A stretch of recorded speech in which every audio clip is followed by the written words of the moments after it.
do you want? Like what's most comfortable for you? We're always trying to make ourselves so comfortable, which of course we want to be comfortable. But like it's to a point where we're just not like human anymore. We have to start getting comfortable with being a little more uncomfortable so we can start acting and performing like the human body should.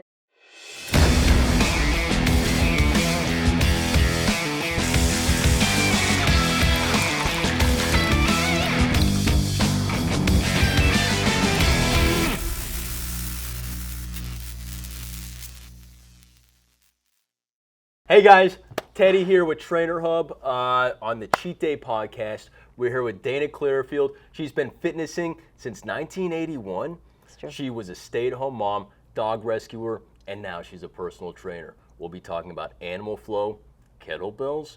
We'll also be talking about whether your doctor is always right about you and whether you need to update your fitness. Dana, did I miss anything? Probably a lot, but we'll fill you guys in, I promise. Well, thanks for coming on. Introduce yourself. I want to hear the whole story. You want to hear the whole story. And then I want to talk about updating my fitness because I just updated my phone, but I'm getting a little fatter now. So.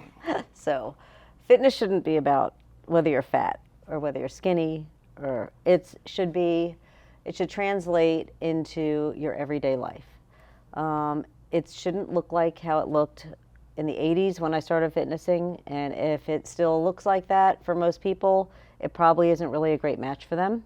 Many of us who were fitnessing in the 80s, we really saw the repercussions of that later on with achy knees, bad hips, bad shoulders, a bad back, plantar fasciitis, and worse. I myself am a victim of that. You only know what you know, and you do the best you can with what you know, and that's what people do generally. And sometimes, until you're older, like me, you have to learn from your mistakes and hope that you can help other people avoid those mistakes. And that's really how I see fitness for me. And my goal in this chapter, in this season, like people say, of my life is to expose people to think about fitness, movement, and strength in ways that they normally don't think about fitness, movement, and strength. Okay. I don't remember the 80s. I'm almost 30, but I'm not that old. So I don't know really what was going on in the 80s. Was it as crazy as they say? Were you, in fact, doing rollerblades? I was. Miami Beach? Yes. Doing some what is it, where you're jumping up and down on, with neon colors, 100%. Do not dig up those pictures of me. We had well, leg warmers. We got some We would say like the Jane Fonda fitness era, which actually she looks amazing. So there's, props to her. But it was a lot of, it started in, I remember my first fitness class was in a Greek Orthodox church in Miami, in Kendall. And I went with some friends, and you would just jump around on these you know what terrazzo is? It's like a stone floor. It's almost like a concrete, like a your kitchen countertops that are like granite. Granite. It's like a granite floor almost, but it's terrazzo. It's made of little like seashells and stuff. Okay. So we would jump around for like an hour on terrazzo floors in this Greek Orthodox church in Kendall. Wow. And it was a blast. And you know what? Group fitness has its place. It's great. It's so much fun. It's great for your energy. It's great to boost your mood. It's great for camaraderie. But, we didn't know what we didn't know. And, a lot of us, we are sitting around in school all day, and I was a teenager, and you're sitting behind in these like little wooden desks all day. Mm-hmm. You're kind of sitting like this, your feet up on somebody else's chair that's in front of you. Okay. And then after school, you go home and you sit down and you have some Doritos and whatever. They had Doritos in the 80s? We had Doritos in the 80s. Okay. And then your friend would call and say, hey, you want to go exercise? Like, sure. So you'd run out and go to these classes, But you've been sitting like in this shape all day. And then you're expected to jump around like that. And if you think your body's going to fare well, after years of that, not so much. Most of the time. So, sort of walk me through then. What's the correlation between jumping around on terrazzo and knee problems today? So I don't think it's knee problems specifically. So I think there are too many people who say, I did this, so it resulted, I did X and it resulted in Y. And things like that, you really don't know what you did to cause something. It's usually over time that these things happen. Now, I'm not talking about like a catastrophic car accident. I'm not talking about an impact injury because you played football and somebody ran into your knee. That's different. That's completely different. That's something else. I'm talking about things that happen over time to the human body over decades. And once you're in your 50s, they're hard to undo, or you start feeling them maybe when you're even in your 40s, or maybe even when you're in your 30s. I've heard people in their 30s say that, I'm in my 30s, but everything hurts, because they've been working out like a bodybuilder since they're 17, but they're not working on mobility. They're not working on their joints and their ligaments and their fascia. You have fascia that literally covers every inch of your body, and it covers it's under your skin, and it pretty much holds together all your muscle, your ligaments, your joints. Without it, you'd be like a blob of like Smucker's jelly, like you just on the floor. So if we don't address these things and move these things and get these tissues moving properly over time, over decades, it causes problems. And it'll happen, something like a knee problem could happen, over time because maybe your hip isn't as mobile as it should be, so your knee is taking the hit. Why is that? Well, if you look at your body as a whole, right? So think here, I'm going to give you a great example. So there's a lot of people that will have a rotator cuff tear, or they'll have a labral tear. And they'll say, oh, I tore my rotator cuff. You're not going to believe this. I tore my rotator cuff, and you know how I did it? I did it reaching for the baby bottle in the back seat, or to hand the baby bottle to the infant in the back seat. But that's not exactly what happened. What happened is years of them doing other things and having maybe a little bit weaker, maybe they tore their right rotator cuff, but their left hip was kind of not stable, and they were running every day or doing yoga every day. So because their left hip wasn't stable, their right shoulder was doing all this work, and all these little not micro tears, but like micro injuries were going on in the shoulder. And then one day it became a huge injury because they went like this, and it was like, oh crap, look what happened. So what happens is nothing moves in isolation. Everything happens because of something usually that's going on above or below where the injury or the hurt is happening. So unless it's something that's, like I mentioned, an impact injury, an accident, it's usually because of something else that's going on somewhere else in your body. Like people can have a really stiff neck, but maybe because they don't have any mobility in their rib cage and their T-spine, their upper back. Or, maybe they have eye problems. Like I did a post today on my Instagram feed, and I was saying that one of my clients last week was complaining of a sore neck. And I said, it's funny because I'm watching you do just body weight rows on the TRX, but every time there was a rep performed, the eyes were like this. And I was like, can you just look forward? But I said, I have a feeling your neck is sore because you're always like straining your eyes, and your eyes are connected to your neck, your muscles. So everything's interconnected. Your eyes are connected to your neck. Your eyeballs have muscles that go down the back of your head, and it connects like back to your neck. And so if you strain your eyes too hard, you could get a neck injury? Possibly. Or is it vice versa? Maybe. And I don't know about straining your eyes, but you have to think about it's all connected. When you blink, your neck muscles fire. Really? Yeah. Have you ever if you ever turn your steering wheel and just touch your arm, you can just feel other things that are moving while you're just turning your steering wheel. You have to think of the body as a whole. Yeah. I think I know what you're talking about. People your age and my kids' age and a lot of people, they don't really think of the body as a whole. So they go to the gym and they work out the parts, but they're not working out the whole body. Okay. They'll go in and do back day or bicep day. And that's great if you want to look good or if you want to be a bodybuilder or a physique competitor, and there's a time and place for that. But you can't expect that not to break stuff down if you're not addressing all the other parts of the body. Wow. Well, I feel like you just explained me to That a was T. a lot. Well, no, it makes It's always perfect a lot sense with me. you're just describing me because I slouch every day. I drive with my left arm. My shoulder's killing me. My right arm feels great, and it's like my body just feels like off center all the time. I've got back problems. Almost every other time I go to the gym, I just get like some minor like tweak or like injury that just puts me out for a few days. What is it that I can do right now to start, sort of prolonging, my body's lifespan? Well, that's a great question. So I think that the number one thing you can do is listen to your body. Don't push through pain, because one of my favorite quotes, and I have so many, I really should write down all the quotes from all the people I've learned from and listened to over the past few years, but there's a man named Perry Nicholson, and he always says, pain is a request for change.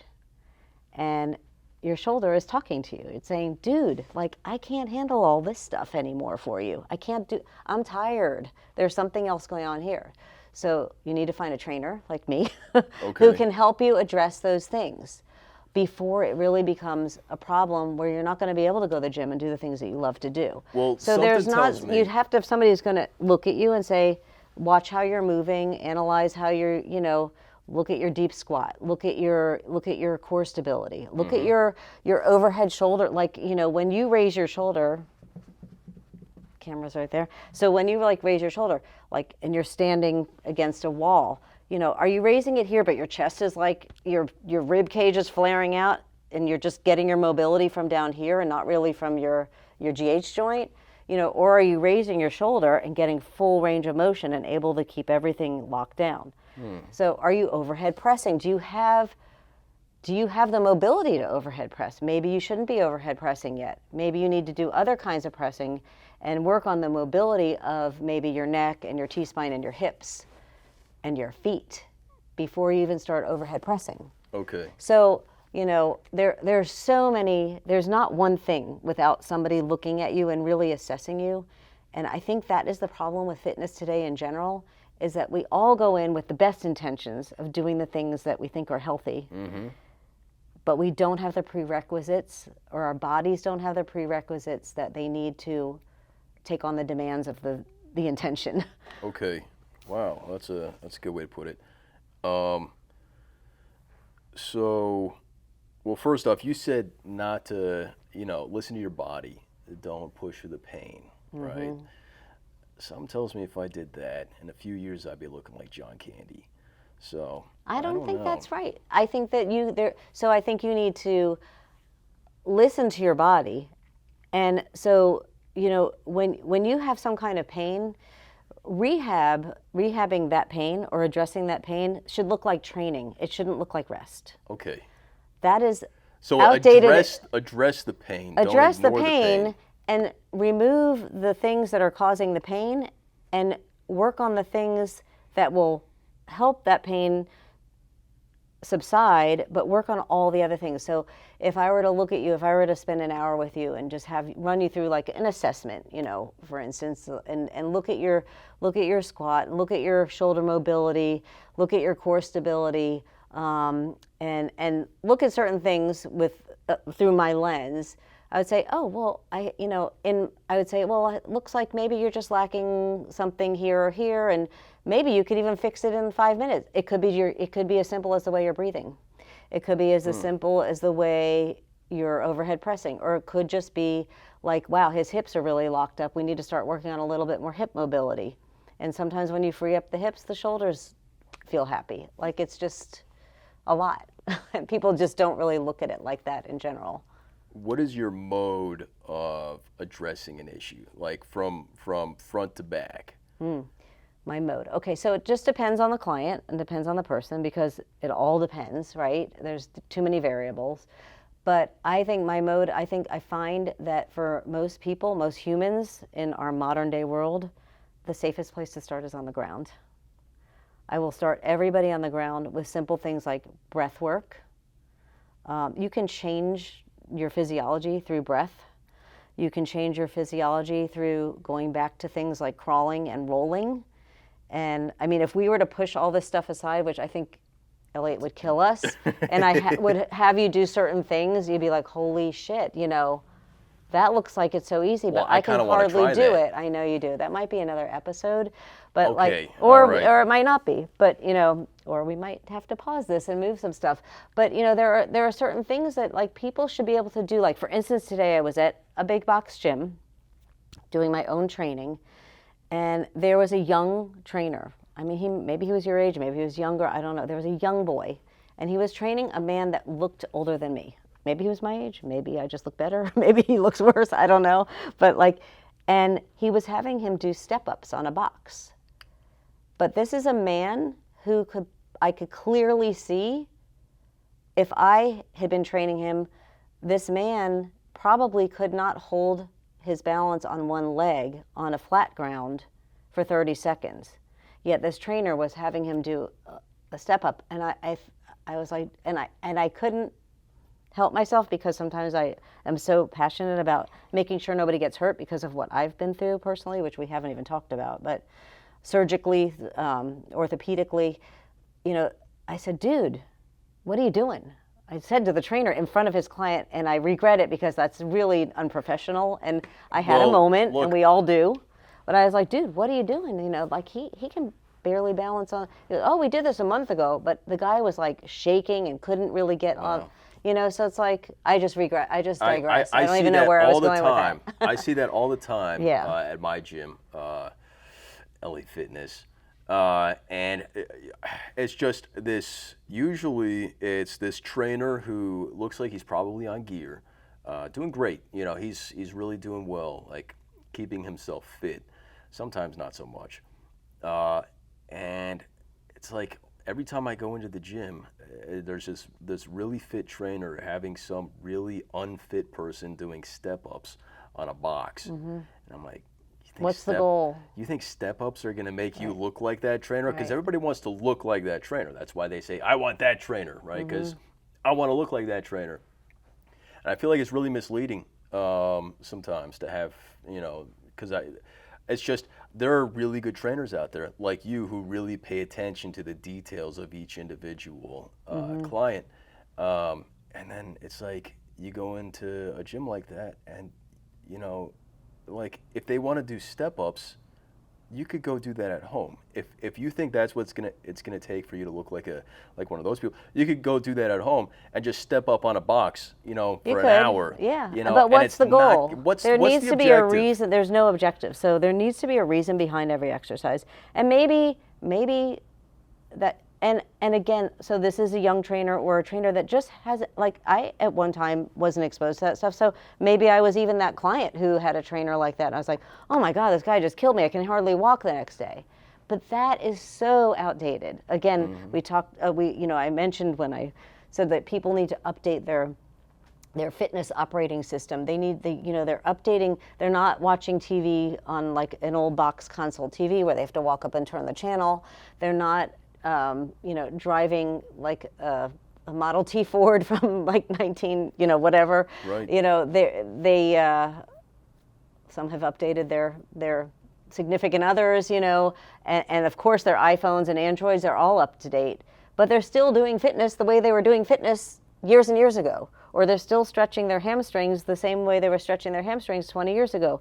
And I say to those people, if you've been stretching your hamstrings for 20 years, how's that going? Why are you still stretching? Right. Is it working? Like, so when the definition of crazy is like doing the same thing over and over again, but not getting the result. And I see like, this is our fitness industry. We're doing the same thing over and over again and not getting not getting a good result, or we get what looks like a good result and you look like somebody's fit, but they're hurting. Isn't the goal of fitness to feel good? To be healthy. To be graceful and move with less pain. Right. And yes, everybody wants to look a certain way. But if you don't focus on the aesthetics of it and you just focus on doing the work in a progressive program, a safe progressive program that's individualized for you and for your body, then of course the you're gonna look aesthetics are going to come unless you're stuffing your face with this pizza well, every speaking day. Of which, have it. All But right, you know, you're done. honestly, I'm done for now. All right. But like that's like the aesthetics is like a side effect of the training.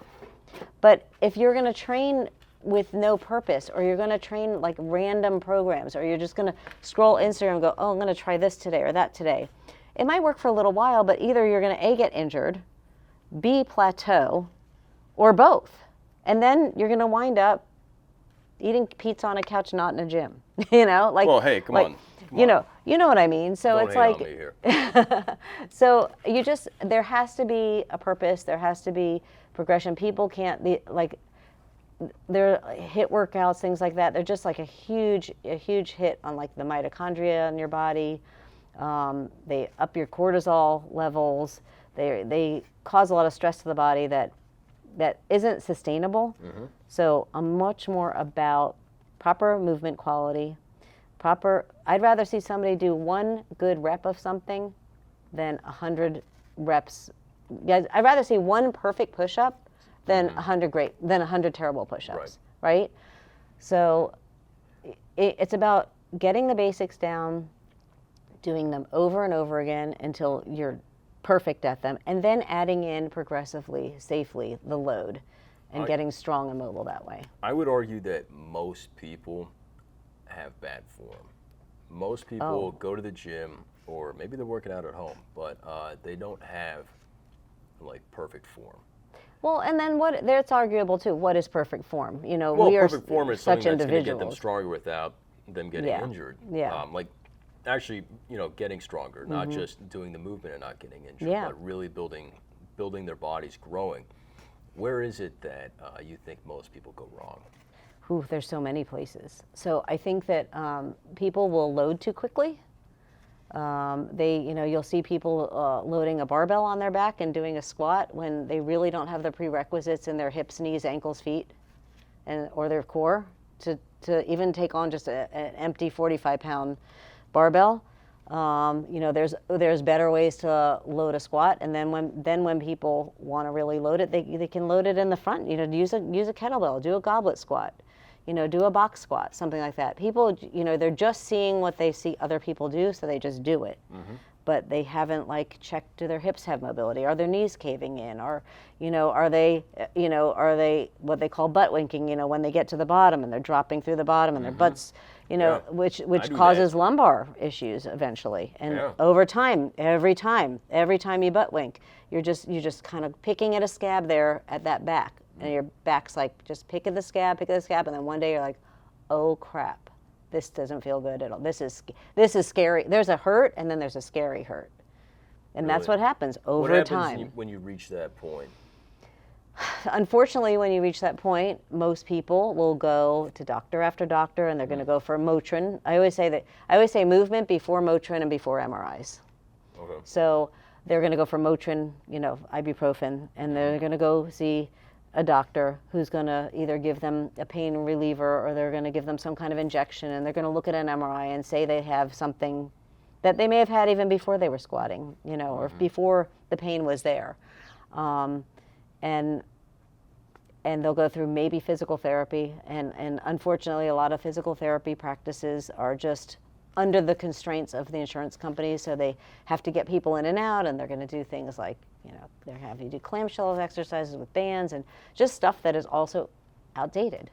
Okay. It's like physical therapy purgatory. Like you're good for a while, and then it starts acting up again, so you're back in the same physical therapy office with the same people doing the same thing, like back and forth. So what is up to date then? What is the optimal way to do personal training these days? So this is my opinion and from my own experience. So this isn't, everybody has the right to do it the way they do it. But from my experience, take it from somebody who's had 2 foot surgeries, who's had a back surgery, and was told by their back surgeon, never lift, bend, or twist again. And when you tell that to somebody who's been fitnessing since 1981, it just doesn't add up to me. It's like, how can that be? You find somebody who's knowledgeable and who is an educated, not only personal trainer, a physical therapist who's educated and also maybe educated in strength and conditioning and mobility, and who has taken lessons and had mentors who have had success rates with people who've been injured. or have themselves had success rates with people who have been injured. And there are so many great resources out there. I never had heard of, do you know who Stu McGill is, Dr. McGill? Mm-mm. So there's Dr. McGill, he is the world-renowned back expert, spine expert.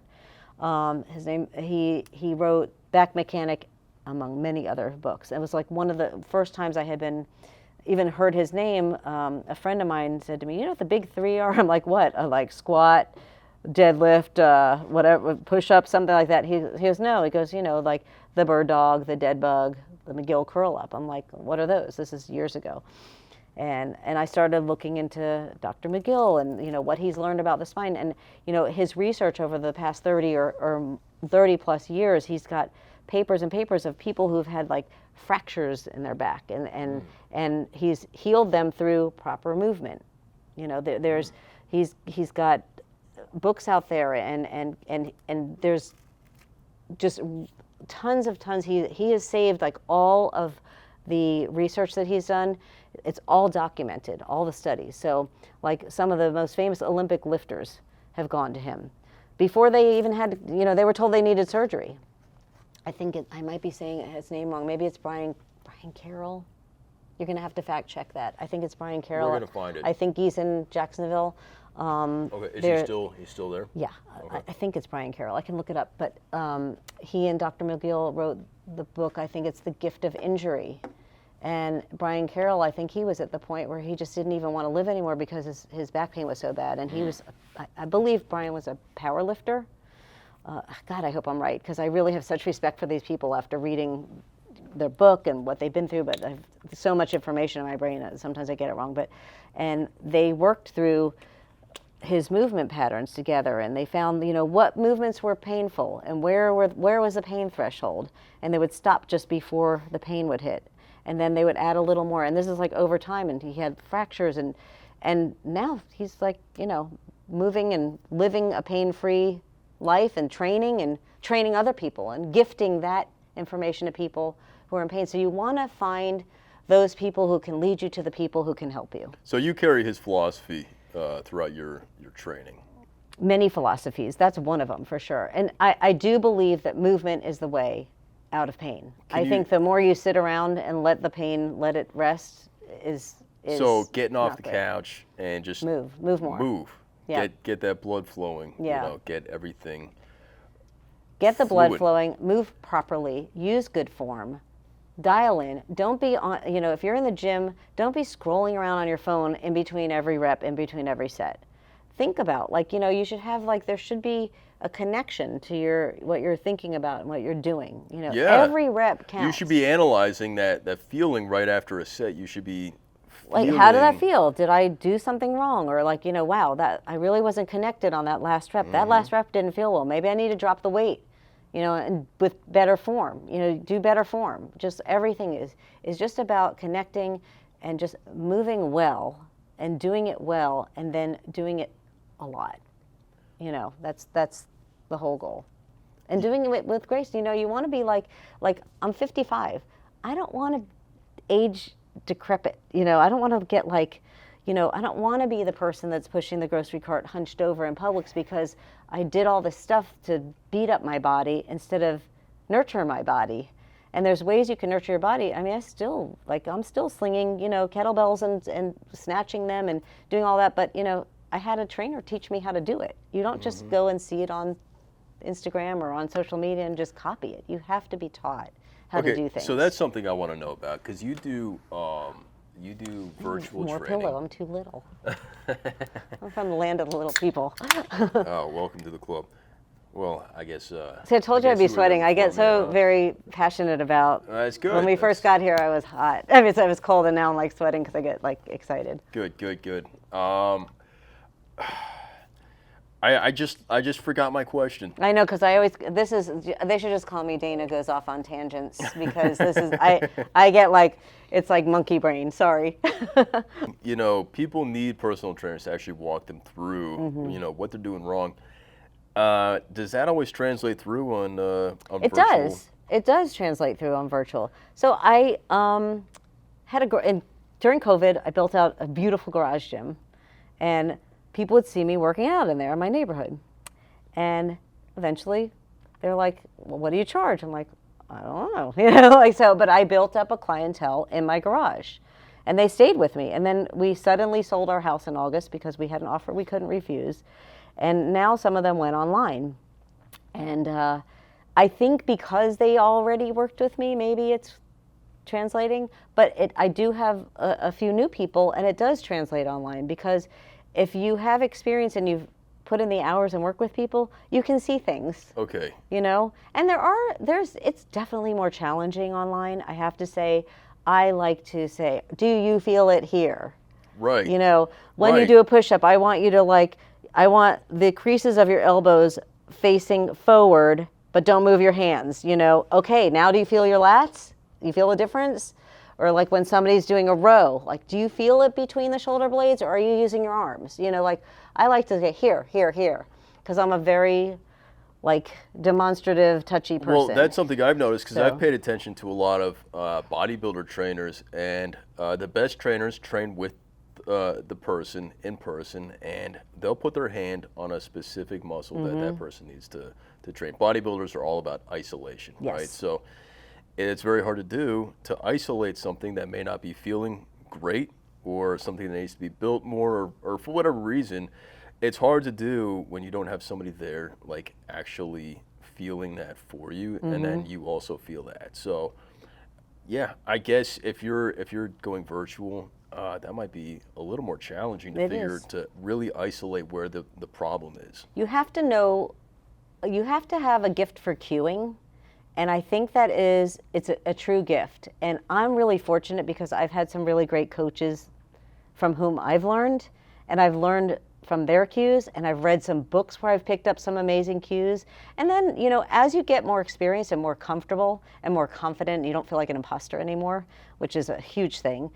You just start to realize oh, I'll just tell somebody to, one of my favorite things I used to tell one of my clients, just pretend there's like a walnut between your butt cheeks, and you just want to pop that walnut right out of the shell with your butt cheeks, and they would crack up. So you have to think of something that's relatable to that person. Some people have no, they're just deadpan. They're just, you can't make them laugh.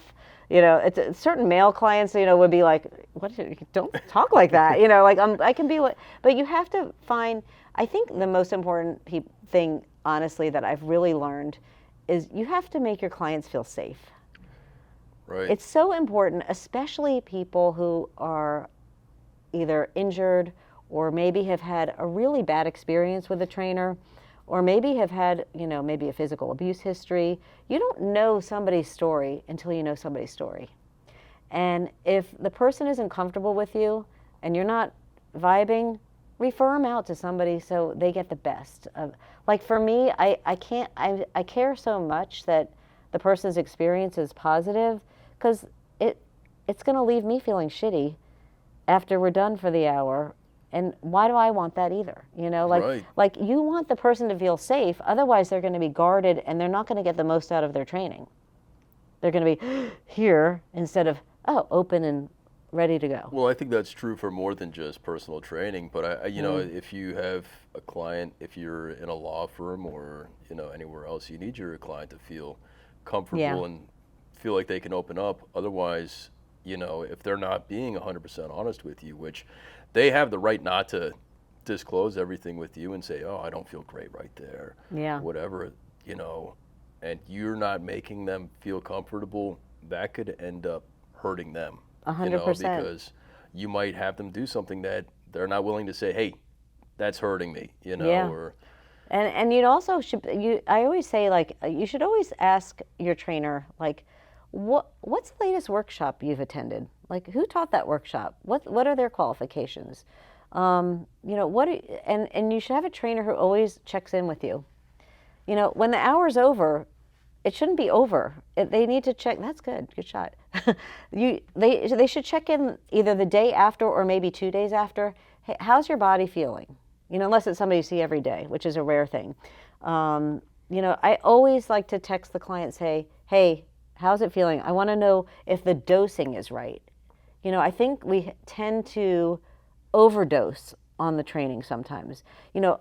People go in and they feel like, oh, got to get that hour in. But honestly, my advice to people who can't get the hour in, because most people, they're in the rat race. They're waking up in the morning. Then this is for people that are younger, maybe have young kids.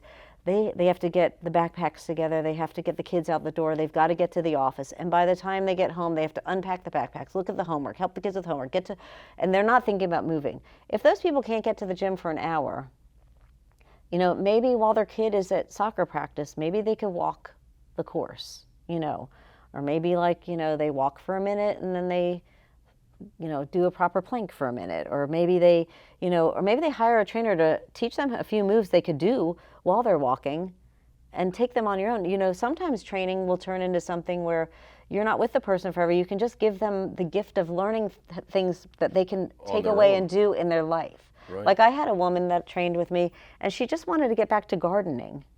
And she still keeps in touch with me. She's like, I just thank you for everything. I just want to let you know this, this, and this.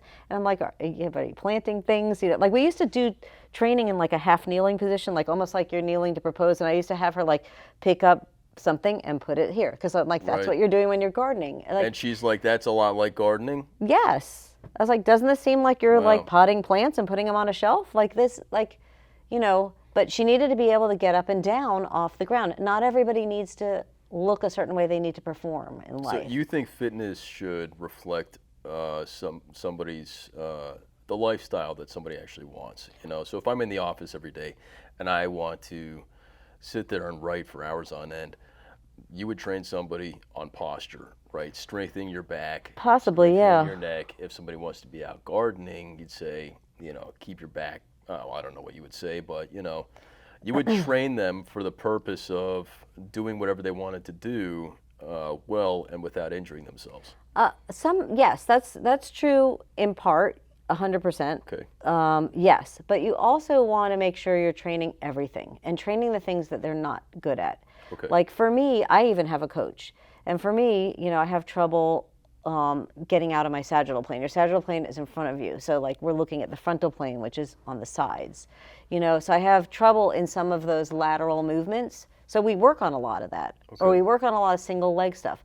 But for somebody who's sitting at the desk all day, we want to train the muscles you can't see. Because the muscles you can't see in the mirror are the ones that are really taking the hit of all these cushiony chairs and the relax the back chair, which you think is great, but what happens to a muscle if you put it in a sling for hours or months or weeks? It's going to die. To get stronger? Okay, so basically, and we're going to segue into the feet in a second. Watch out, everybody might need to have me back. You're big on feet. Yeah, but all these things that are making us all comfy, all these couches and these cushions and these chairs and these pillowy shoes that support our arches. Oh, yeah. What is happening to all those muscles They're behind dying. us that They're you withering can't see? away. Your ass is in that chair all day. Is that so why we are going to work on your butt. We are definitely working on that posterior chain. We're going to work on your hands. So in animal flow, we always warm up because we spend a lot of time on our hands and on the ground all the time. You're in contact with the ground. It's a ground-based movement practice. We always warm up with wrist mobility and finger work and things like that because we're not paying attention. So people with elbow pain, tennis elbow, a lot of times they just need to work on their hands. You have all these beautiful muscles in your hands. You have beautiful muscles in the bottoms of your feet. Thank you.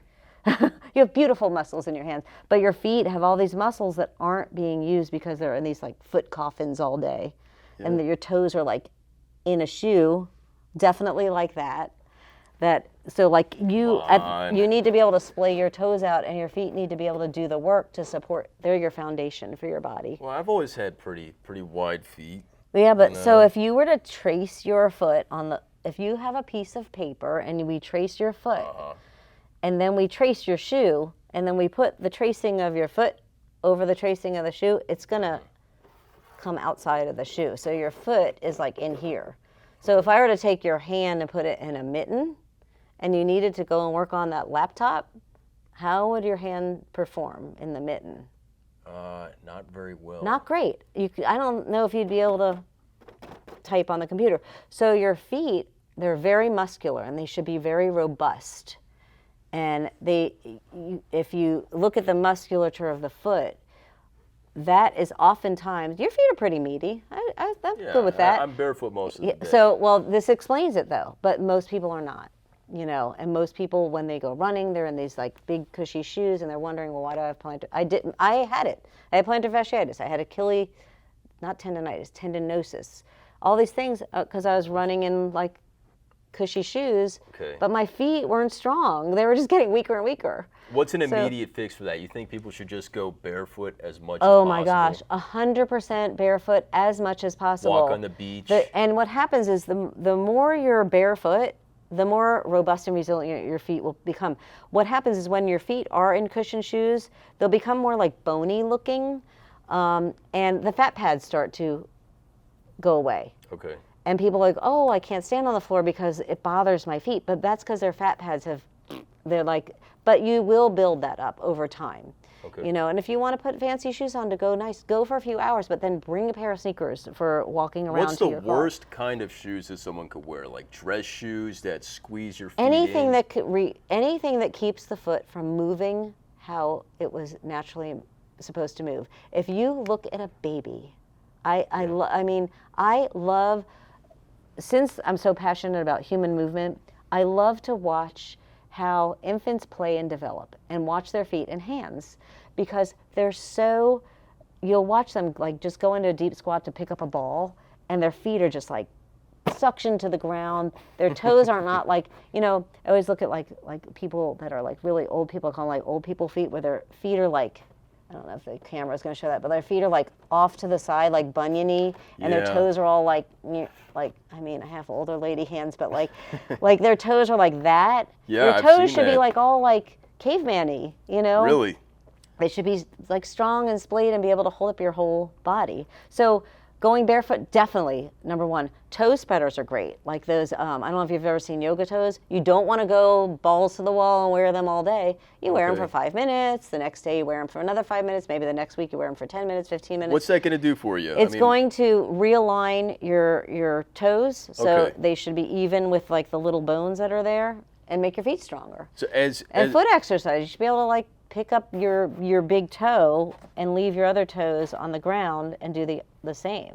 You should be able to like open your toes and close your toes. Like there's all these things you could do for your feet, and that sometimes people do foot exercise and their back pain goes away. Really? Really. It's like sometimes, not every time. Okay. Because their feet are just so whacked out, like they're not human feet anymore, and their back is starting to do all the work that the feet should be doing. Can you explain the physiology of that? I don't know if I can. Like, in what way? Like, specifically? Like, why would my back start hurting if my feet are not positioned Well, why would a properly? house fall down if the foundation is not solid? Well, why would the wall crack, I guess? Right? So if you have a strong foundation, what is the first thing that hits the floor when you get up in the morning, I hope?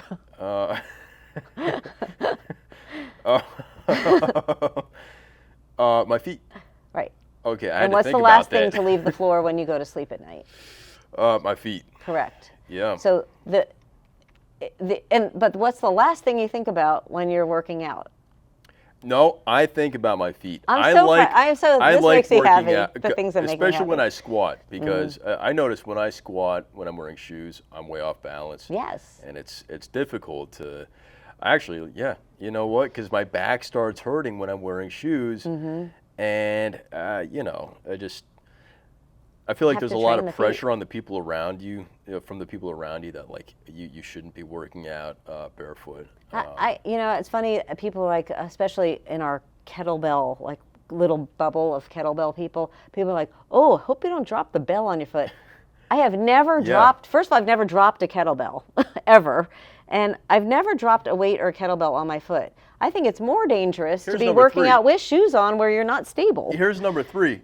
Even if you are wearing shoes and you drop a kettlebell, it's gonna hurt. You're still gonna break your toe. Yeah, I would hope that whatever, you're not wearing steel toe shoes, coming from working, you're like, and you're wearing some kind of steel tips. That's not gonna work. It's not gonna work. I love to throw. I don't know if you know what an Eric's pad is. It's almost like like in a boat, like a boat flotation device, those little square, like, you toss a boat, like it's just a square foam pad. Oh, yeah. I love to throw a client, I always make clients take off their shoes if they're comfortable. But it's funny, they're never comfortable in the beginning, and then it just becomes habit. Just like breathing. I always make them breathe first. There's like, well, I have to breathe first. And then they come in, I'm just going to breathe first. I'll be ready in a minute. It's my favorite thing. So, but I love to explain the shoe thing where I'll have them stand on like I'll have them stand on a pad, and I'll have them take one foot off the ground. And I'll say, lift your foot up and try to balance. Just keep your eyes straight ahead. I don't want you looking down at your feet, looking at the ceiling. Everything's there. It's not going anywhere. Just try to balance. And they're like, whoa, whoa, whoa. Then I take away the pad and I put them on the concrete. Pick up your foot, try to balance. What is more stable?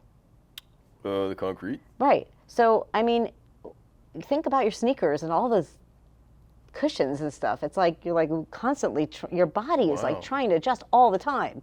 It's a lot of like stuff for your body to be doing. But do you think that works other muscles in the body? 100%. Wearing shoes or wearing not shoes? You mean wearing? I'm saying it might, but I feel like it's not in a natural way. Everything we've been doing like all these decades, like to get comfortable, is so non-human. Well, let's think about it this way, though. I mean, how long have we had concrete? Not that long. Not that long. We've been walking in dirt and sand, which are also wobbly. Yeah. Well, and this is true, but it's varied. So you're not in the same dirt and sand for hours and hours. So it's great to vary. Like I love to go like over by like Spanish River, like the beach over there, and I'll walk and I'll go in the mulch and I'll go in the grass and then I'll go on the sand and just expose this. You asked about strengthening your feet. Expose your feet to different textures. Okay. Like if you get a standing desk at work, there's something called the Foot Collective. If you can find them on Instagram. I don't represent them, but I follow them, and I've learned so much from some of their posts. And they sell stuff like all these companies sell these things like pebble mats and all. You can make your own shit. You can literally like throw stupid river rocks on the ground, just walk on river rocks. Yeah. Wow. And it just. First of all, it's like a free foot massage. Second of all, it makes the muscles in your feet. I bet that feels pretty good walking on river rocks and then sand. Yeah. That might be an idea for a new like, foot gym. Just get 6 They have, feet. I do believe in Germany, they have I don't know if they're called foot gyms. And I've seen this, but it's been a long time since I saw it. I may have seen it on YouTube or maybe, it doesn't matter. But I think in Germany they have barefoot parks, and they do have different textures. Wow. And they have, different grades, and you're walking up and you're walking down, and some things are like more pointy, and some things maybe feel like this very real plant back here, and it's just, everything is about exposure. Is that why people in Germany have like the Hobbit foot? Just like a massive No, I've never looked at the Germany people, the German feet specifically. We could do a study. I don't know these things, but there are these are things it's a very small world of these things, and people look at the people in that world like they're crazy. But I got to tell you, there's something to it. I mean, so I you just think know. people, before we had shoes, I guess people have kind of always had shoes. They did, but it was more for like protection from like I think the weather. Okay. But because they still have these tribal communities, and if you look at their feet and you look at their body movements, they don't have like back pain. They don't have like bunions. They don't have Achilles. They're very agile. They are very agile because they're just agile. like. The Indians wore moccasins, and it was just a strip of leather around their foot, so they basically still felt. You still feel. I still wear these are a company called Earth Runners, and these are super old ones. I just bought new ones, but these aren't even the thinnest ones they make. I like to feel what's going on. I look at people where we live. We have a much older population here. I think we skew older. I'm hoping it's getting a little younger, but I look at the people, walking through the grocery store or even in the gym, and it's like these older people like in their 80s, and they're wearing these orthopedic type shoes, like not dad sneakers, those are pretty bad Well, too, they're they're close pretty, to they're that. like the worst, they're like chunkier dad sneakers, and they're not even walking, they're like shuffling, and I don't know if it's them or the shoes, because like how can their feet even like bend, like how can their feet, if the shoe is so stiff, how can the foot even move, and so these people fall and break their hips because they don't have a sense of where they are, because they can't even feel the ground beneath them. Oh, that's sad. And so you think about, like, you always think, oh, they're old, they fell and broke their hips. But why are people falling and breaking their hips all the time?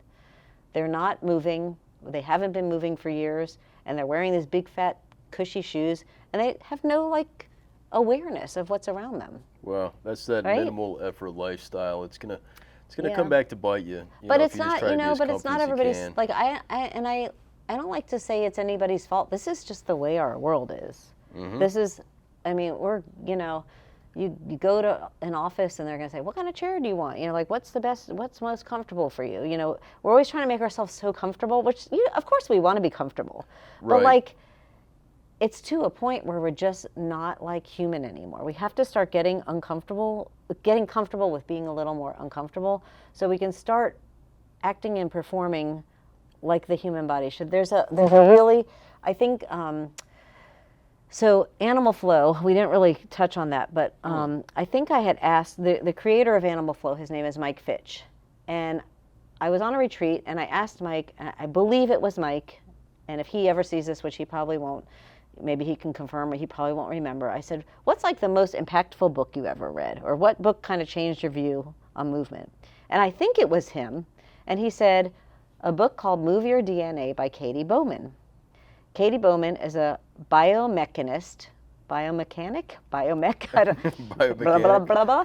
So, and she studies human movement. Okay. She is so fascinating and so relatable. And I read her book, but I actually listened to it on an audiobook, because you listen to it while you're out for a walk. She'll say mile 1, and then she'll go through it. And I don't know where I was going with this, but I think she was talking about how we're just not really moving like humans are meant to move. And she talks about like the evolution of your feet and and just a deep squat. And she touches on so many things that it was like being struck by lightning. I was like, oh my God, like this is, if everybody could just read this, and maybe if they could just have one takeaway and start moving like a person again, instead of like these like robots or these non-moving things every day, So- the world would be a happier place. Animal Flow what is Animal Flow? Okay, so Animal Flow is so cool. If you don't know what it is, look it up. Go on animalflow.com or go on my Instagram feed at Dana Stays Fit. I've done some posts on it. It's basically you're using your body, and the ground is your feedback, and you're using your. We have a bunch of different movements that you learn in stages, and they have animal names, like there's the beast reach, or there's a scorpion reach, or there's things like that. But it doesn't involve goats, like goat yoga. It doesn't involve animals. It's the human animal is moving. Okay. And we tie these movements together into what we call a flow. I don't know if you've ever heard what flow state is. I have. Flow Yes. state. Bruce it's like Lee. kind of like in the state. Be the water. Yeah, so you're kind of like the water. You're just moving. So we tie them into a flow, and a flow could be 3 movements tied together, performed in a group, performed just by yourself. It could be 20 movements tied together. There could be a group of 20 of us, and we don't even have to speak. You just listen to each other's breath, and you know what the next movement is because you've practiced them. And it's all based upon your fascial system and your slings and your superior back line and the front line and your whole spiral line. Like your whole body is actually like this spiral of slings, and it's all the movements connect this fascial tissue together. And through this movement, you're building strength, you're building stability and mobility all at the same time. So every movement serves a purpose. So when we do something called like a side kick through, where we're like, if I was doing a left leg side kick through and I was balancing on one hand and I had this foot here and this here, you have the longest point from my right elbow to my left big toe, and this foot's externally rotated, and this hand is externally rotated, and this is pulled this way, and you're stretching this fascial sling, but you're using stability through this other side. Like there's all a purpose, everything. You know, if you do a spinal wave, which we call a wave unload, it's you're segmentally moving your spine, and as you do that, you're even at the very top of the movement, or I would even say the bottom of the movement, you're looking so far back that your eyes are trying to like look for your heels behind you, and you're really, really extending your spine, getting it through full extension. And the way your toes and your eyes are working at the same time, your toes are pressing into the ground, your eyes are reaching, it's getting that full spinal extension, and then you're going into a full wave of flexion. So it's all about like lubricating the joints, lubricating the fascial tissue. I wish you hadn't said that, because I was going to say, call me crazy, but it does sound pretty sexual.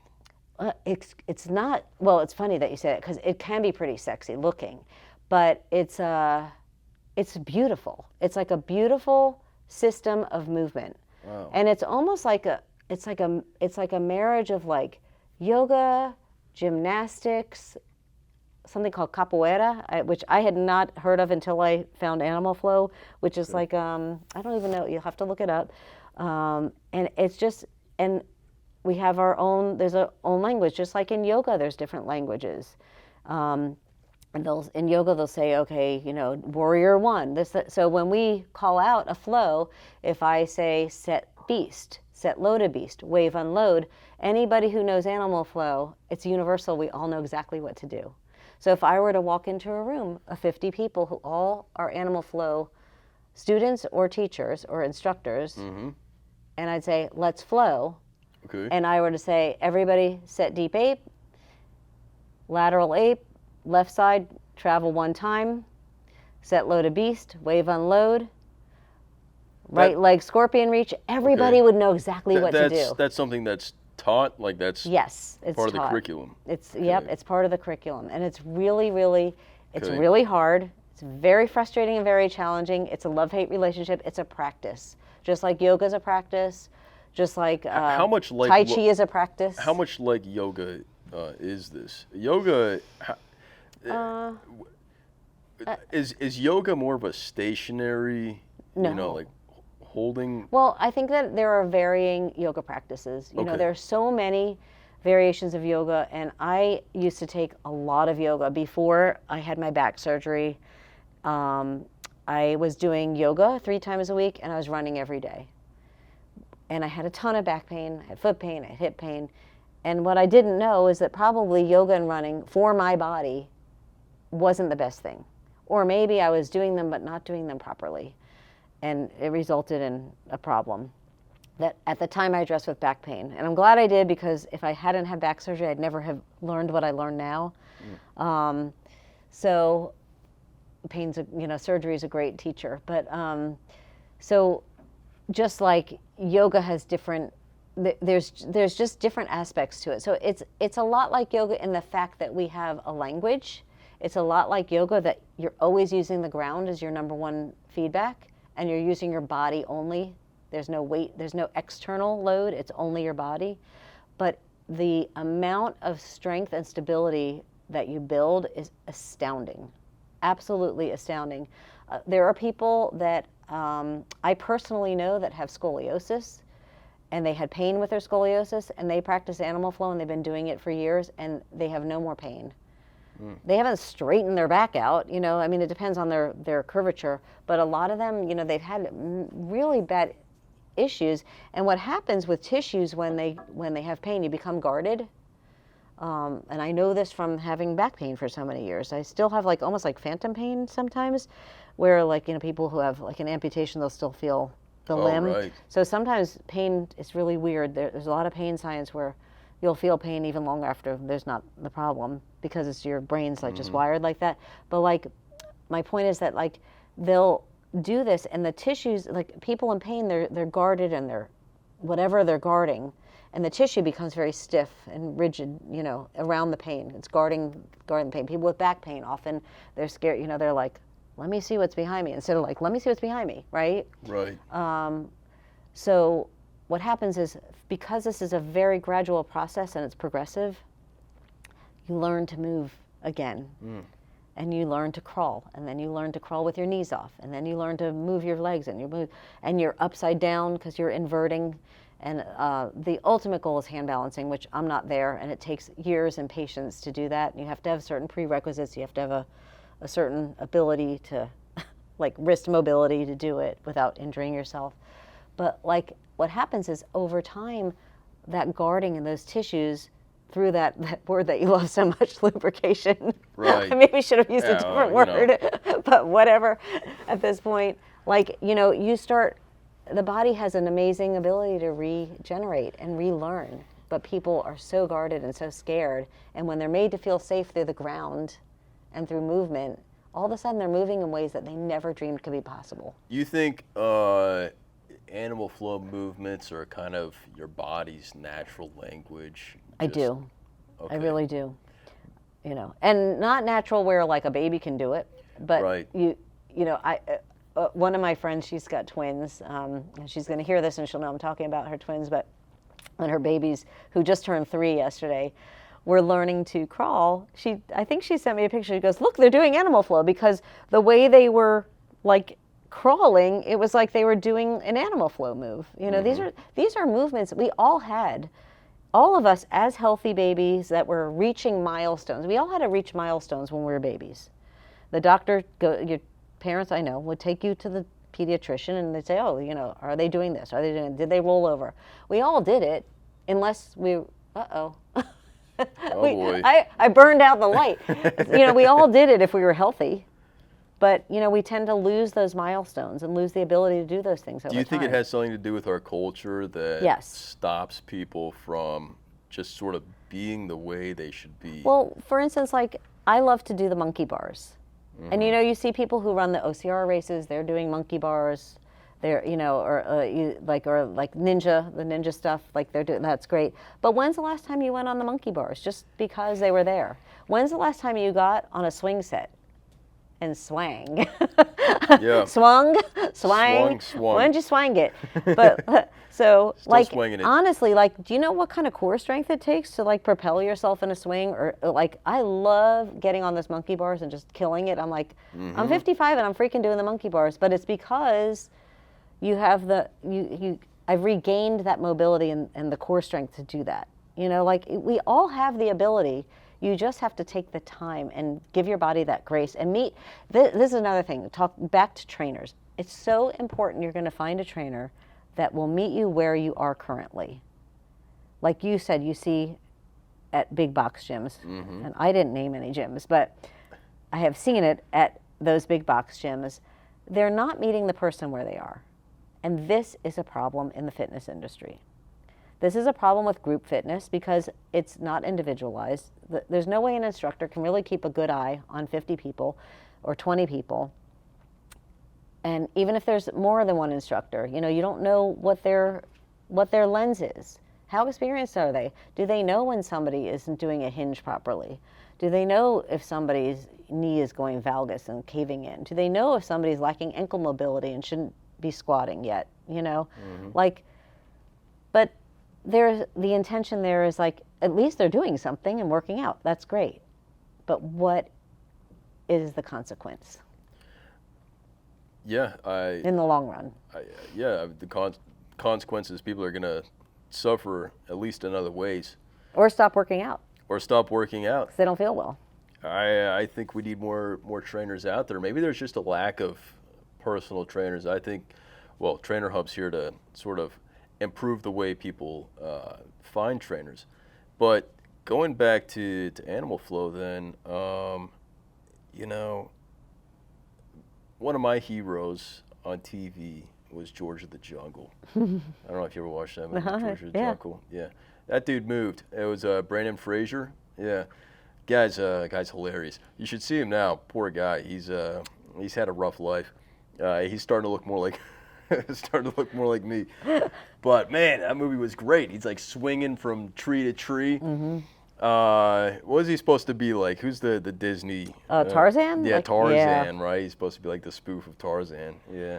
Yeah. Stuff's funny. But this is like, we evolved from, primates, right? So, Yeah. Right? Is that word? Is that the right word? You know what? I think it's like primates. Alzheimer's. Yeah. But we evolved from that. Like this is a Katie Bowman line. We're born to brachiate. Brachiating is swinging from branch to branch. We're literally are built for that. But our schools have even taken the monkey bars off the playgrounds because it's not safe. Whoa, babe, Johnny's going to get a boo-boo.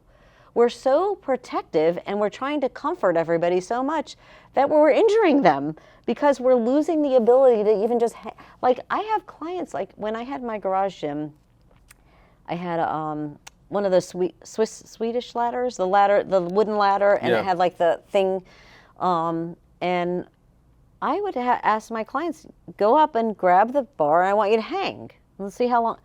They couldn't even make it for 5 seconds hanging on their body weight. Really? Dead hang. I'm not talking about like engaging anything, just hang. You should be able to hang for a minute or two without like going, oh my God, I can't hold on anymore. But we're not there.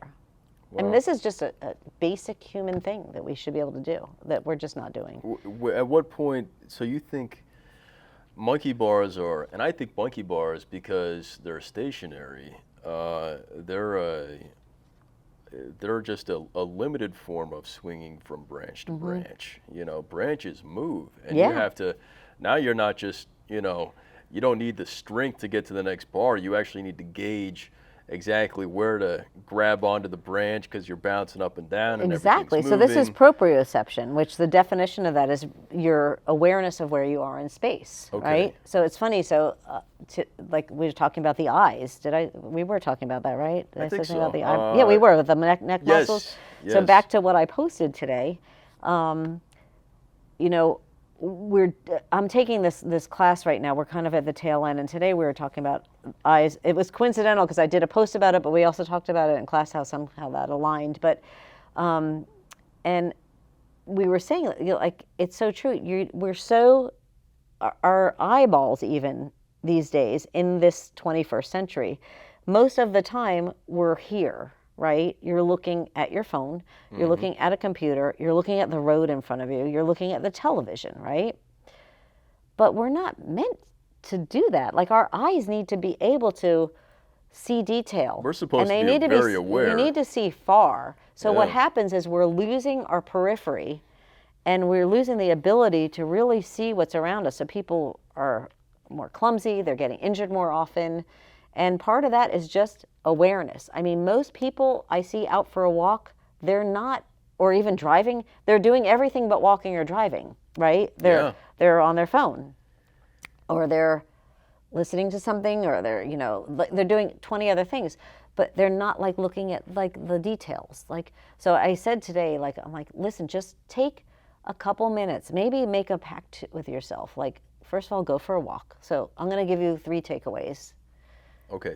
So my takeaway for just doing something, even without a trainer, because not everybody has that luxury, the time, the money, just go for a walk. If you have 2 good feet and you're able to and you're that lucky, go for a walk every day. Make a promise to yourself. I will wake up 5 minutes earlier and I will walk for 5 minutes. Take your coffee, or if after your coffee, go for a walk. 5 minutes, it adds up. Everything adds up over time. It's cumulative. You don't have to, just because you spent an hour in the gym doesn't mean you're active, because there are 23 other inactive hours of the day. So make a promise to yourself, go for a walk 5 minutes in the morning, 5 minutes sometime during the day, even if it's 1 minute at a time, 5 minutes after dinner. And then add that up at the end of the week. And then the next week, add on 30 seconds to the 5 minutes.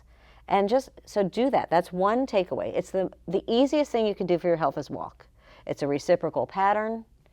It's the most human thing you can do. It's great cardio. It doesn't have to be forced, just natural. And then use your eyes. Just use your eyes more. Like when you're driving, turn around. You can use your backup camera too, but turn your body around.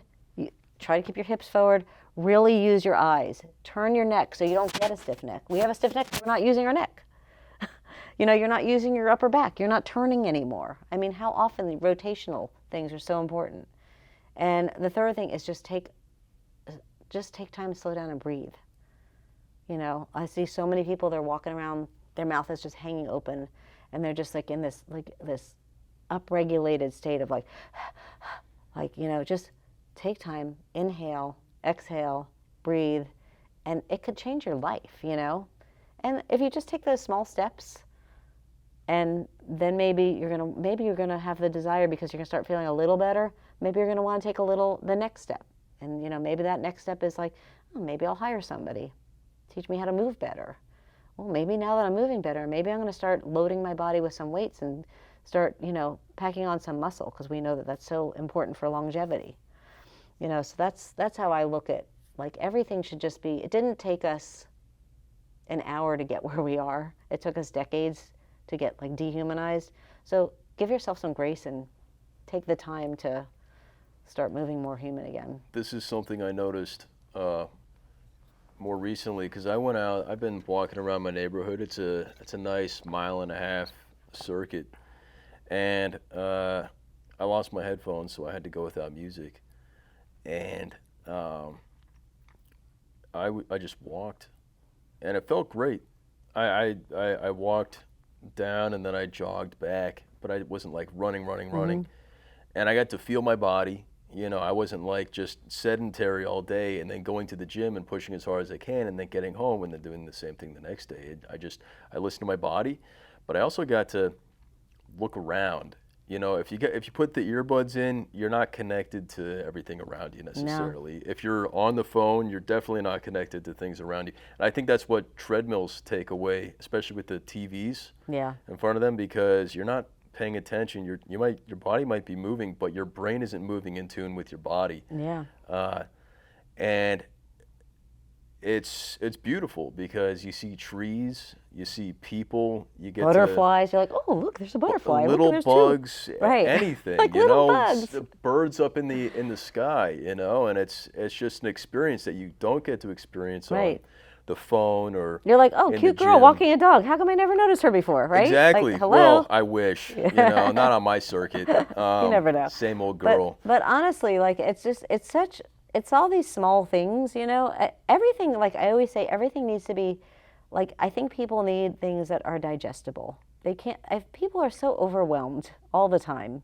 I mean, I'm not overwhelmed anymore, because I'm at a stage in my life where I'm kind of Mm-hmm. But I was in the thick of it for so many years, and that stress and that rat race, it's so life is very overwhelming, and these past couple of years have been very overwhelming for many reasons, which we're all very aware.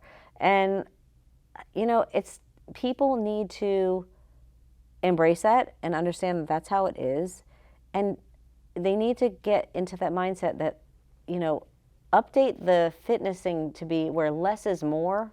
You don't have to do 100 reps of something. You don't have to bang away at cardio for a full 60 minutes. You can accomplish so much with such a small, effective dose of something. Yeah. You don't, it's just, there's such a healthier, better way, and it's so much more sustainable. No, I've been injured multiple times. I've broken so many bones, countless. I've had surgery. Right here, I've got a plate in my leg. Mm-hmm. And every time I get injured, it's kind of a relief, because I get to reset and I get to restart. Mm-hmm.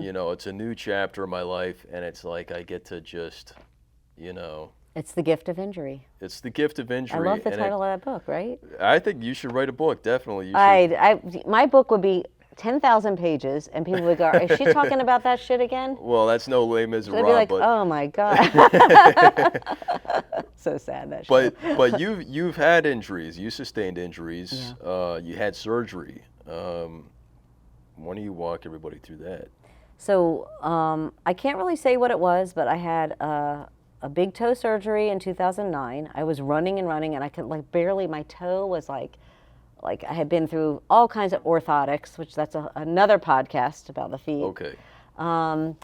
And finally, I literally couldn't get my foot. I was still running through the pain. I would unlace the whole sneaker, get my foot in, run, and then get home, and I couldn't get my foot out of the shoe because my big toe, it was just get stuck like in the shoe. It was awful. So it was the point where like the bone was like every time I'd run like this.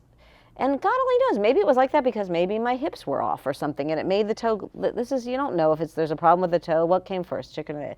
Had surgery on that toe. Then the doctor's like, oh, you can run after 12 weeks, which is like the craziest thing if you think about it. Like, there should have been a rehabilitation for my foot and the rest of the body, not just the part that was worked on, everything else, right? But this is not how the medical system works. So what happens? 2015, my right toe. I had the same surgery on this right toe. And they didn't recover well either. And I think it's because maybe I have some kind of weird dysfunction in my hips or somewhere else. Maybe I have like a weird gait pattern that I didn't know about. And this toe started acting up. It actually fractured. A piece broke off, like inside. So I have pins in both of these feet. But at the time, I was also working like 14 hours a day, 12 hours a day, running my 3 kids who didn't drive around. My husband was traveling, building our law firm. I was running the finance department in our law firm. And it was like stressful. So between the stress and the running the kids around and trying to get everybody what they needed and the business and the whole thing and not proper recovery. Recovery? We didn't know about recovery. We were like, what's a rest day, you know? No days off, you know, that it was like that mentality that's outdated. Yeah. Recovery is everything. So like it was like, wake up, get the kids to school, go for a run, or go to yoga when you get a break from work, and then sit back at the desk. If you have time to shower. If not, occasionally shower later, because you know, whatever. And then my back would start hurting. So I was like, oh, how am I going to get the back? I saw 7 back doctors. Eventually it led to back surgery. They all agreed that surgery would help. But I couldn't get the back surgery because I was having the problem with the toe, and in order to recover from back surgery, you need to walk. Oh, so man. I got the foot operated on in February, the back surgery in December. And then I still was having freaking back pain after the back surgery, and I'm like, what is going on? And after that, I even had a hysterectomy, a female operation, because they thought there was something pressing on my tailbone. So they thought that if they removed that, whatever that growth was would stop pressing on my tailbone, and maybe that's why my back was hurting. Nobody ever said, well, is there anything going on with her feet? Is there anything going on with her hips? Nothing about that when I was complaining about my back and my everything else hurting. So after the back surgery, I went to the doctor, and I was like, you know, what's it going to look like? When am I going to be able to start like moving again? I'm still in pain. He's like, you know, he goes, even when you tie your shoe, I don't think you should really bend over or twist or even lift anything heavy. I'm like, well, when am I going to be able to do that? Am I ever not going to be in pain? He goes, I can't really say, and you probably shouldn't bend, lift, or twist anymore. I'm like, well, until when? Ever, he said, ever. And I'm like, what? I'm 40-something years old. I was like 48. Never lift anything No more heavy bending, lifting, or ever twisting. Again? No more bending, no more lifting, no more twisting, because you're fused at your spine. So, you know, if you bend, lift, and twist, those are bad movements. And, you know, movements aren't bad. Doing them improperly is bad. So that was like words matter so much. That's another thing with trainers. What you say to people makes so much difference. Like if somebody says they have a bad shoulder, I'm like, no, you don't. Your shoulder's like talking to you. What a great shoulder. It's telling you help. You know, that's a great shoulder. It's giving you a message, right? Thank you for that. You know, so words make a difference. So I was like in pain, watching Netflix, laying on the couch trying to recover. And I started scrolling social media. My daughter at the time was in college, and she had a little fitness feed. She doesn't have it anymore. And I'm like, what are these hashtags? I was like, how does that work? So I was like looking at hashtags, and I would hashtag things like, I would like search hashtags and go, back pain reduction, or I put exercise for back pain, exercise post lumbar surgery exercises. I was like a mad woman, like on Instagram. I was like, you know, late 40s on Instagram looking for a way, because nobody could. I had been to physical therapists. They were giving me like support things to wear. They were having me do all these weird freaking exercises. They were like putting ice and they were putting heat, which it feels great, but it doesn't change anything. Right. So that's where I started finding things like functional movement. That word, I never heard of functional fitness, functional movement. What does that mean? It's too widely used now, but it was, 2016, and that's, when I started researching. And then I found something called the functional movement systems. Gray Cook and Lee Burton were physical therapists, and they found that people were coming into their clinic repeatedly for the same thing.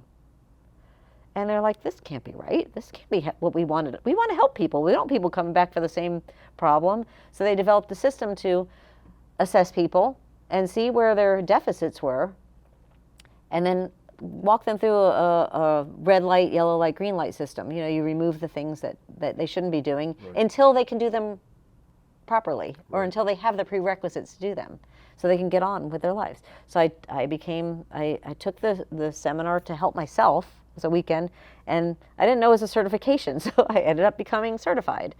And then one certification led into another certification, and I found animal flow. I fell in love with kettlebells.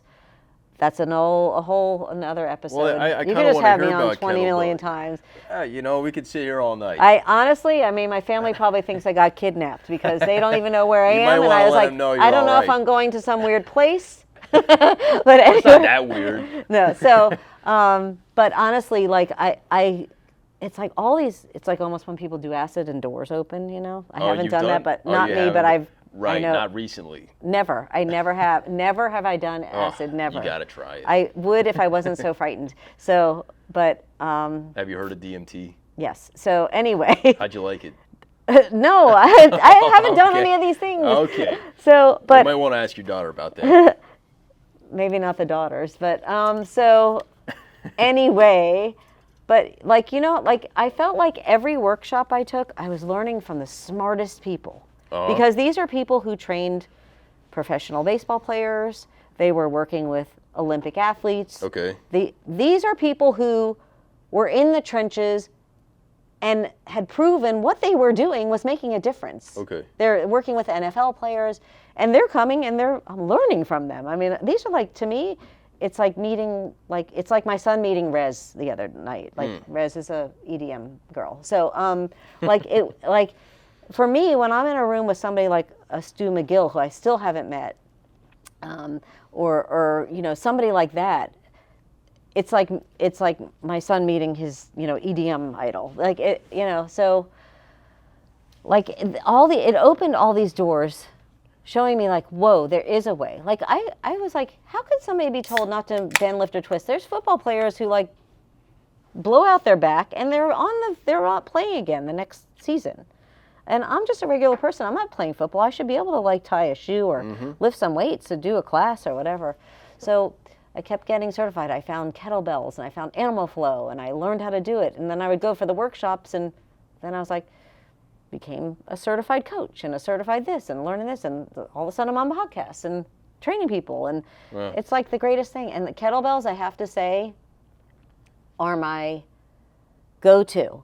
They are not the only way, but I do personally think that if you're going to become resilient, become more mobile, progressively load yourself, safely do it, get a kettlebell coach, somebody who is certified, maybe somebody like me, or I can refer you to somebody, because you could really get hurt if you're not doing it the right way.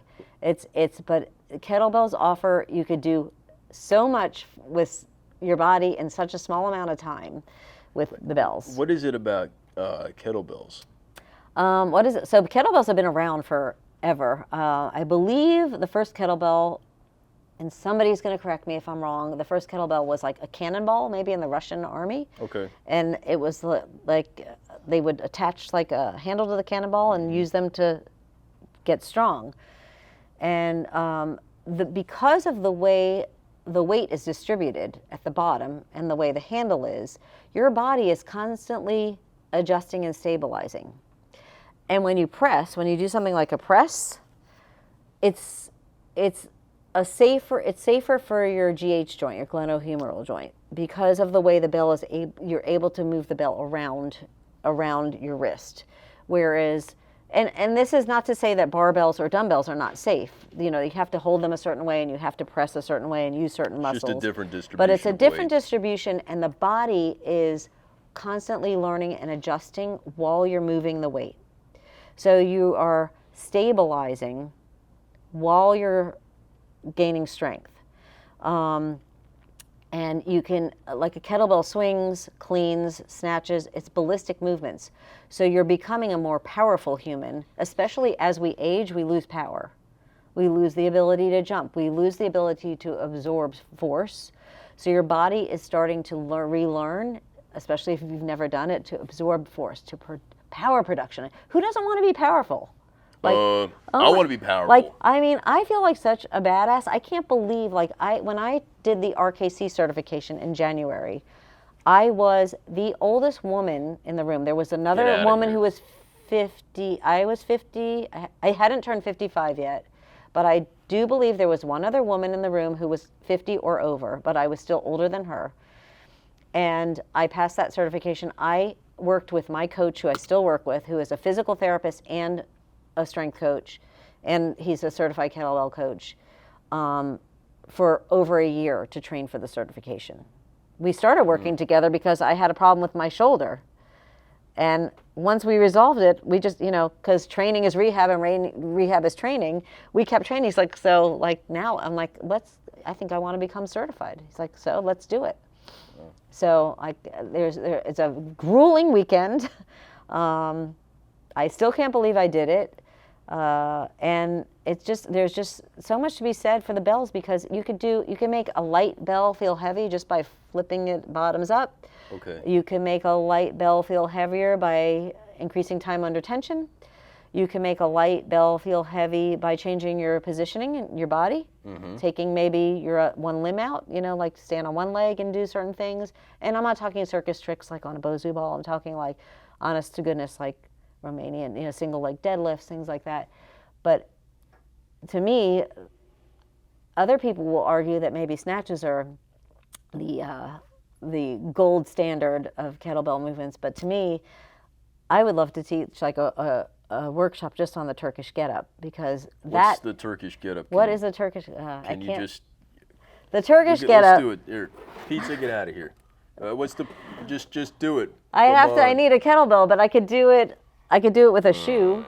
I could do it with a shoe. And if I screw this up, you're going to have to cut this out. Don't do it with my shoe.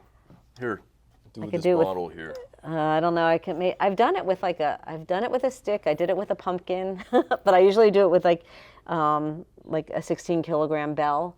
But I have to get on the floor. It's like, you gotta get on the floor. Yeah, I have to lay on the floor, and you go into a fetal position, and there are basically 7 to 8 movements. Okay. And it's you know, there's a lot of contralateral stuff going on. There's a lot of core stability. There's shoulder stability. There's rotation going on, and you basically grab the bell and you press it up, and then you get back up onto your hand, and then you get into a half kneeling position, and there's hip mobility, and then you get into a half lunge. I've seen this. So it's taught in pieces. This is okay. So this is, you said fetal position is the you start in the fetal position, and you roll and press. And you go all the way to standing up. Standing up, and basically you go from like a lunge position to full standing. You know, lockout, what we call lockout. Wow. Lockout. You know, full bicep to ear. Full, you know. So I've seen some really big guys on social media, probably Instagram or something, and they were doing that, but with like a girl, you know. Yes. So that is, and the people who are doing it, they're usually doing it properly, because you can't. It's clicking now that you're saying it. Like, they probably had proper training on how to. I would think so, and they're probably certified coaches most of the time, and they're probably very talented. But that begs the question. Even unweighted, so we teach it. It sounds so elitist, I feel like, when it is taught. Most of the time in workshops, and when I say workshops, there are a few schools of strength out there that are popular. There's Strong First, there's the RKC, there's, you know, and then there's other ones that I can't, the names are escaping me, but there's a bunch, and they're all great, and they all have their ways of teaching.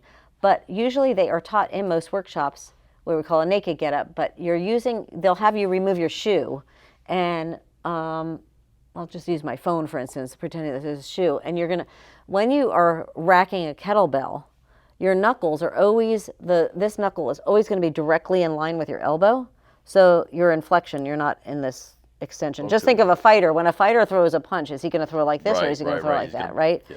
So you rack the bell, but you'll use the shoe. You'll be up there with the shoe. But a shoe is like light, so it's going to fall. Like as soon as you lose stability or you kind of like your arm, this is weighty. So, but like I did a get up with literally it was like a stick the other day. And it was like, I was sweating because you don't want it to fall. I mean, the stick was like, it was like a broomstick that I used. I used a dowel. Okay. And I couldn't even believe I did it. But most people cannot even do just the roll up to your elbow. The first roll is roll up to elbow without the shoe falling. I'll use, for my clients, I'll use a yoga block. And sometimes it's so frustrating, I just take the block out of it but once you get the movements with that, then we'll use a light bell and load that. And it's amazing because I look at it as fall prevention. Because if I'm working with clients that are 40, 45, 50, 55 or older, when I was a kid, we had a commercial that would run. It was, I've fallen and I can't get up. And it was for the little thing. And I think it's still running. Yep. But I don't want to be the I've fallen and I can't get up lady.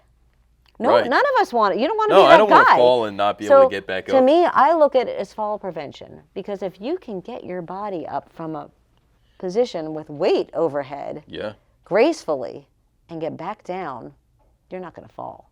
So it's great for proprioception. It's great for core strength. It's great for shoulder stability. It's great for mobility. And you can build so much strength over time just with this one move. It's like, to me, there's nothing better than that. This is a strength building exercise. Strength, mobility, stability. If I'm a bodybuilder and I'm looking to get my body as big as possible, is this kind of movement something I should be incorporating all the time, at least so that I can stay true to my body's natural? I would argue that it sure wouldn't hurt. It wouldn't hurt? It would. I think, it's funny that you say that. I would say that it would only enhance what you're doing. Really? It would not take away from the bodybuilding. Now, bodybuilders, they need to have a certain amount of stiffness, in their bodies, but you also have to be able to pose and things like that. There are certain things that maybe bodybuilders are told not to do, but I don't think this is one of them. I think that animal flow would keep bodybuilders much more, their bodies would be happier. Yeah. They would feel better. Well, they're very injury prone. They're not injury prone. They're just missing pieces of the movement puzzle that are leading to injury. So they weren't really injury prone. It's just they're literally working parts, just like a surgeon is going to work on my back, but he's not going to really address like my hips and shoulders. Mm-hmm. They're going in and they're seeing how big their bicep can get. But they're not seeing how the bicep's really functioning or how the tissues are functioning around the bicep, how the tendons, how is their tendon health? How is their, we're talking about knees before. Tendon health is a huge thing. You need to be able to do static. You need to be able to do, isometrics for tendon health, plyometrics for, there are certain things. So it depends on the goal. But I do think that is something, and things like animal flow, that would only make that process more successful if people would take the time. But it's a time-consuming thing, and not everybody has that time. And like I said, not everybody wakes up thinking about their body the first thing in the morning until they start feeling it. Yeah. Yeah. It works great until it doesn't, That's not my line either. That's another one. So, but it's true. It's not the first person who has said that. Everything works until it doesn't. Okay. Well, since this is your specialty, would you recommend supplementing it with collagen, silicone, and other stuff like that? I will not tell you what to put in your body. Well, your clients, I don't ever tell them. Coach. Yeah, I'm not a nutrition coach. If my clients have a question about diet, nutrition, I can tell you what I do, but everybody has different hormone situations. They have different surgical history. They are on different medications. They are have different levels of stress in their lives. They have different history of emotional trauma. And these are all things that, if not taken into account, no matter what you put into your body, it's not going to make a difference. So I feel like all those things, it's all part of a puzzle. You know, fitness is part of the healthcare system. It should be part of our healthcare system, and it's not.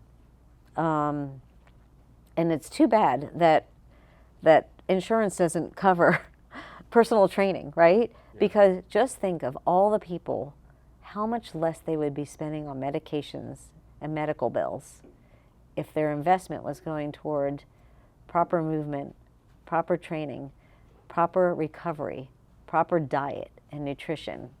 Can you imagine if all the energy we were spending would go into that instead, what this world would look like? But I think that, you know, there is a place for those supplements, but in my opinion, there's no better way to get them than in foods, you know, naturally. And I don't want to use the term whole foods, but the best way to get diet. The best way to get your nutrition, you know, but it is definitely through real food, you know, and, you know, roasted sweet potato, or but you know, everybody's different. Again, everybody has different absorption, and it could be because this client could be on whatever medication for whatever, and I could tell them, well, I think you should eat this, but maybe they're not going to absorb it because that medication keeps them from absorbing it.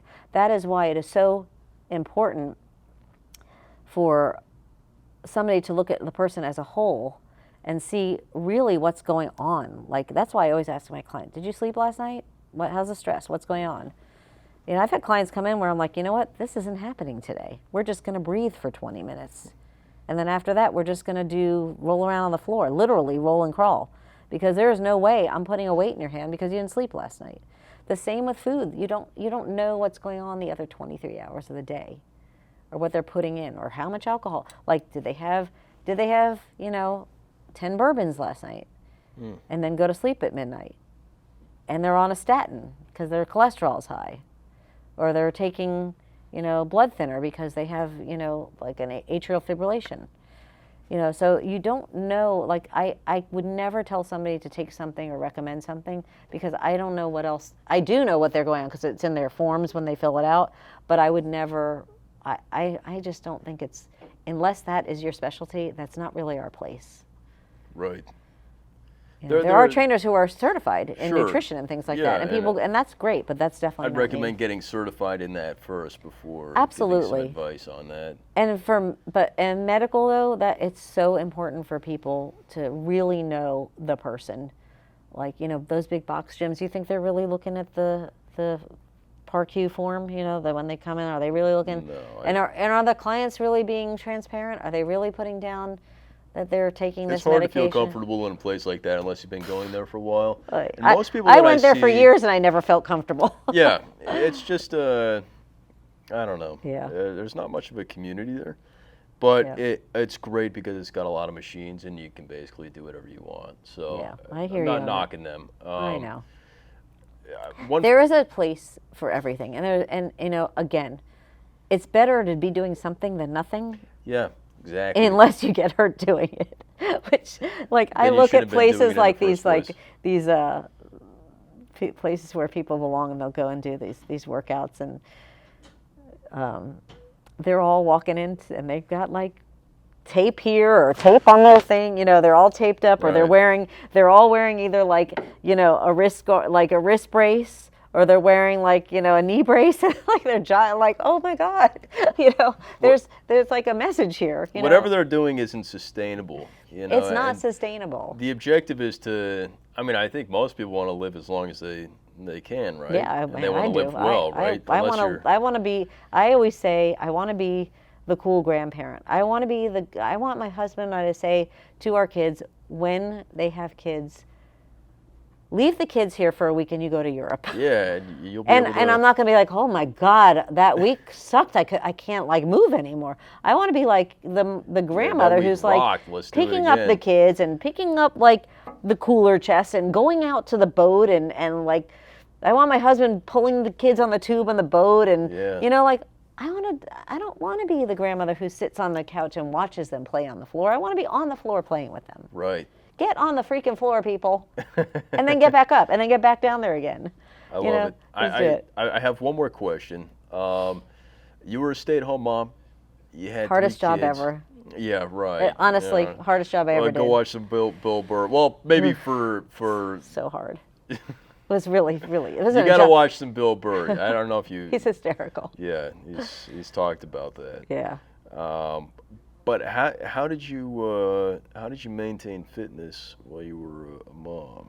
So I don't think, because I think that I was always a fitnesser. I think you're either somebody who is like active or you're not, you know? Mm-hmm. I mean, there are people like my husband, he really doesn't love working out, but he feels great when he does it, right? I like the first thing in the morning, I'm like, okay, when am I going to get to move today, you know? But I think that when my kids were little, this is really funny and a little pathetic now that I think back. But remember, this was the 90s, so you were a kid too at the same time. You're probably watching the same shows my kids were watching. I had a playpen. Now my kids the 2 youngest are 19 months apart. I had a playpen. One maybe would be at preschool, and the other 2 were home in the playpen. And I would stick them with their sippy cup and Cheerios and banana and put on Barney and Dragon Tales because it was back to back. Right. And I'd get on the freaking treadmill at 4 miles an hour up to 6 miles an hour for that hour while they were in the playpen next to me, just to get in. And that was probably part of the shit that broke my body anyway, because that's not healthy. Like, that's not good. It was stressful. I was fitting it in just to fit it in. And it was like a repetitive, constant motion. And I probably had weird, like, hip asymmetries and stuff. But I was doing because I thought I didn't know what I didn't know. So I always found place for movement. When I had only one child because the other 2 hadn't been born yet, I was putting her in the stroller and I was rollerblading. You know, or when they were older, and my husband would, you know, stay home in the morning, I'd be like, I'm going for a run, or I'm going to LA Fitness, going to go on the elliptical. Yeah, that's a good one. That's a weird one, huh? Woo! How many hours I wasted on that thing? Right. Yeah. So that one is hamster wheelish. So anyway, I'm not knocking it. It's good. It's better than nothing. I don't even know if that's a true statement. I don't know if it's better than nothing. I've seen some guys with some really big calves, because I got small calves, and I'm always looking to. That is not how you don't get big calves from the elliptical. There's no progressive overload. It doesn't make any sense. They got massive calves, and they're on the elliptical. They've had massive calves always. Probably. I don't think it's not a calf builder. It's a calf accentuator because you're using it, but you're not going to build. You don't build muscle on an elliptical because you have to have a progressive overload for the muscle to grow, for the muscle to, muscles, that's a whole nother thing. Well, you should watch. We're going to be here till tomorrow. You should watch the last episode. We talked about that. Check out Mike Menser too. He talks about that. But okay. Well then, for someone that has kids at home, and they don't want to get injured because, whoops, there it goes. Oh, there we go. We're going to be in the dark here. There it goes again. For someone that has kids at home, how can they avoid injury if they want to stay fit? So I would say, obviously it depends on the person and their training history. I say their training age, what their history is. But, I mean, do the things that don't hurt and don't leave you. So, like a lot of the old school classes, you should feel more energy when you're done training than when you walked in. You shouldn't feel drained your training should not drain you. Do the things that you still have gas in the tank. A lot of times we don't leave any gas in the tank. Make sure you're always leaving gas in the tank. Make sure you are recovering. Not just going for a massage. Make sure you're really recovering. You shouldn't be training every single day. You have to, you can train every day, but you need to be training different things, mix it up, and just watch your form. Be mindful of how you're bending and picking up things from the floor. Be mindful of how you're lifting your kids. Be mindful of your stress, how you're breathing. So much of things are breathing. I like watch people, and they're just, even the moms with the kids in the car, and they're, the tension is just like, find time for yourself to relax. You have to find time, because A muscle can't grow if it can't stretch, relax, and contract. Just your body can't grow and develop or be healthy if you can't relax. And, you have to be able to find that downtime too. So I think a lot of the injury occurs because they're just rushing to get things done. So try to find a mindful way of exercising. Exercise with somebody who's knowledgeable. And even if you can't afford a trainer, I don't think you can afford not to. Right. I think that I think people need to invest in themselves. They're finding money to get their nails done. It costs so much money to get these acrylic nails, and I see the young girls with like acrylic nails in their hair and tattoos that cost a lot of money, and they're not healthy. And I'm thinking if they would just take some of that money and invest it in a trainer, and even if the trainer's not like 3 times a week, what if you get a trainer and it's once every other week? And they give you some takeaways that you could use. Not every trainer has to be an hour of training. Right. It could be, you could hire a trainer. A trainer should ask you, what are your goals here? Are you looking to gain muscle? Are you looking to be more, mobile? And I'm not talking flexible. I'm talking like mobile. Like, are you looking like to increase your cardio output? Or are you just looking to, move? And if the trainer should be able to give you some stuff to take away that you can do safely without the guidance of the trainer. Wow. Just like a doctor can't be with you 24 hours a day when you're sick. They need to give you the tools. A trainer should give you the tools to do things to enhance the things you're doing in your life. Well, I want to hear if you have any last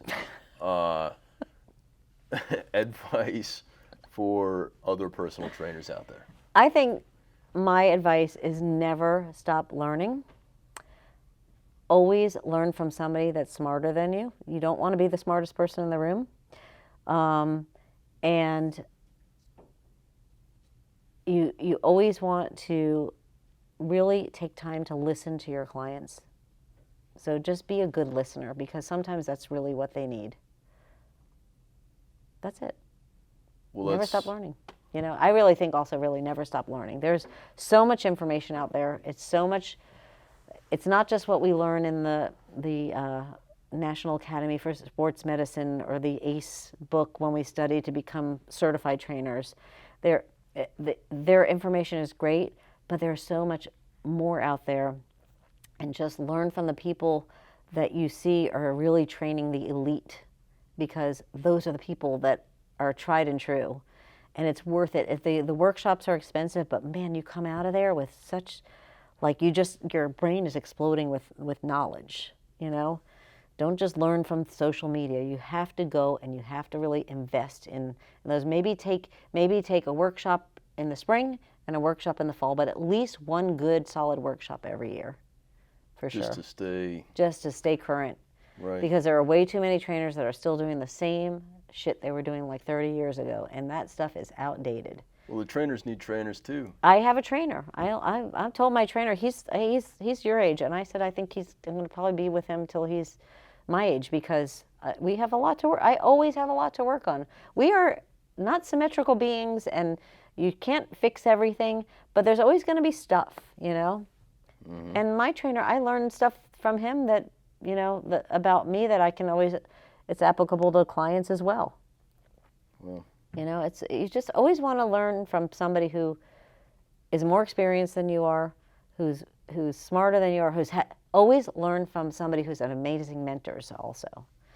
Because if they've had great mentors, that they're going to have great advice as well. Yeah, they'll probably refine that mentor's teaching, and then you'll just get the best of. Do your research. Yeah. Don't get lazy. That's right. Always do your own research. Don't be lazy. Stay passionate about it, and don't get discouraged, because it is not easy. It's not an easy business. It's very competitive. Yeah, and there's so much to know. There's so much to stay on top of. You think we covered any of it? I think so. Guys, check out our website and her Instagram right here. Make sure you give her a follow. And as always, like, comment, and subscribe. Let us know what you'd like to see next week. Dana, cheers. Thanks for coming on. Cheers, man. Thanks for having me. All right. Appreciate it.